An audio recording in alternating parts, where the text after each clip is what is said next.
Xitay Uyg'urlarga tutgan muomalasi sababli uchrayotgan tanqidlarga javoban Yevropa diplomatlarının Şərqi Türkistanni ziyaret qilishni xohlaydiganligini aytdi. Xitay Tashqi ishlar ministrligining bayonotchisi Wang Yinbin seshanba kuni mundaq dedi. Bu təklif düşənbə günü Xitay prezidenti Xi Jinping bilan Yavropaittipaqining 3 rəhbəri, Yevropa Kengashining raisi Charles Michel, Yevropa Komiteti raisi Ursula von der Leyen və Germaniya baş ministri Angela Merkel o'rtasidagi sinliq boshliqlar yig'inida o'tirg'a qo'yildi. Bayonotchi yana Yevropa İttifaqı və a'zo davlatlarning Xitoydagi bosh elchilarining Şərqi Turkistonni ziyorat qilish taklifini o'tirg'a qo'yganligini, Xitoyning bu taklifga qo'shilganligini aytdi.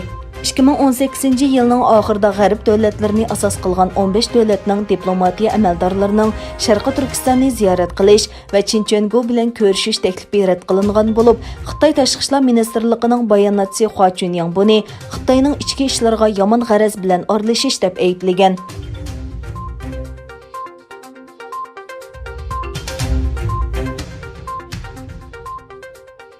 Amerika Tamojna və Chegara Qoğdaş İdarəsi 14 sentabr düşənbə günü 5 xil tutub qilish buyruqi haqida bayonot e'lon qilib, 5 xil mahsulotlarning Şərqi Turkiston rayonida davlat qo'llagan majburiy əmgək bilan ishlab chiqarilganligi, Xitoy hukumatı Uighur xalqi və boshqa oz sonliq millatlarga qaratilgan sistemalik kishilik huquq dafsandichiligi bilan shug'ullanganligi sababli bekitilganligini izohlandi.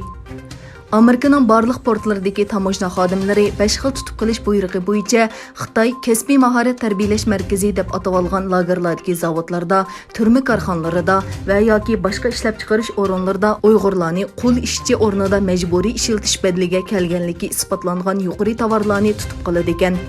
Amerika Tashqi ishlar ministri Mike Pompeo maxsus bu haqda bayonot berib, Trump hukumati dunyoning Xitoy Kommunistik partiyasining Şərqi Turkistondagi vahshiyona kishilik huquq dafsandichiligiga diqqat qilishga yetaklab kelmoqda. Biz buningga loyiq amaliy tadbirlarni qo'llandik degan.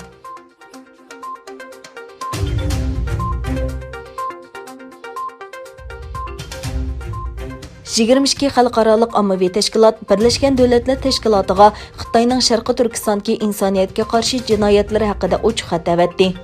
Ochiq xatda 1 milliondan 1,5 milliongacha Uyg'urning Şərqi Turkistondagi yig'ilish lagerlariga xohlagancha qamalganligi bayon qilingan bo'lib, Xitoy hukumatining rayonda Uyg'ur va boshqa musulmon turk xalqlarini nishon qilgan siyosatlarini yo'lga qo'yganligi o'tirg'a qo'yilgan. Məktubqa imza qo'ygan xalqarалық tashkilotlar Xitoyning Şərqi Turkistonda irqiy qirg'inchilik va insoniyatga qarshi jinoyat sodir qilganligini o'tirg'a qo'ygan va Birleşken Devletler Teşkilatı kishilik huquq kengashidan tekshirish komiteti qurishni talab qilgan. Şərqi Turkistonda yuz berayotgan jinoyatlarning kishini cho'chitadiganligi ta'kidlangan maktubda xalqaro jamiyat diplomatiya, insonparvarlik va boshqa vositalar orqali tadbir qo'llanishga chaqirilgan.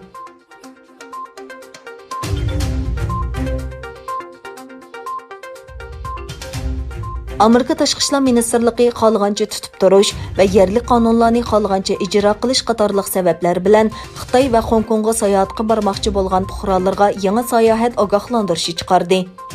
Amerika Tashqi ishlar ministrligi e'lon qilgan uqtirishda Beijing hukumatining Amerika fuqarolarini xohlagancha qo'lga olish orqali ularni Xitoy hukumati bilan hamkorlashishga majburlaydiganligi, chet eldagi oila a'zolarining qaytib kelishi uchun besim qiladiganligi va chet el hukumatlariga qarshi qo'llanadiganligi ta'kidlangan.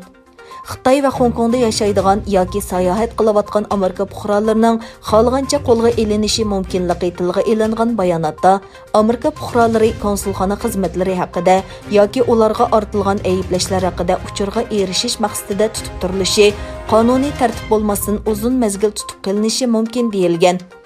Amerika bilan Xitoy orasida Hongkong va Uyg'ur masalasi boshchiligida savdo va texnika qatorliq ko'p sohalarda ixtilof kuchaymoqda.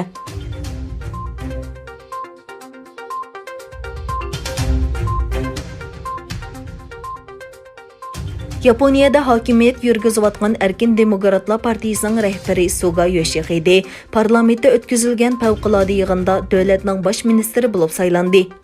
Yaponiya parlamentining Töven palatasida o'tkazilgan yig'inda parlament a'zolari bir yerga jam bo'lib, davlatning yangi bosh ministrini sayladi. Suga Yoshihide Avam palatasiga 465 kishilik a'zoning 314ning ovoziga erishib, Yaponiyaning yangi bosh ministri bo'ldi. Hatta oxirida o'tkazilgan Erkin Demokratlar partiyasining ichki saylamida Suga %70% biletga erishib, Erkin Demokratlar partiyasining rahbari bo'lgan edi. Soga 2021 yılı 9 aydagi odatdagi cho'ng saylamgacha bosh ministerlik vazifasini o'taydi.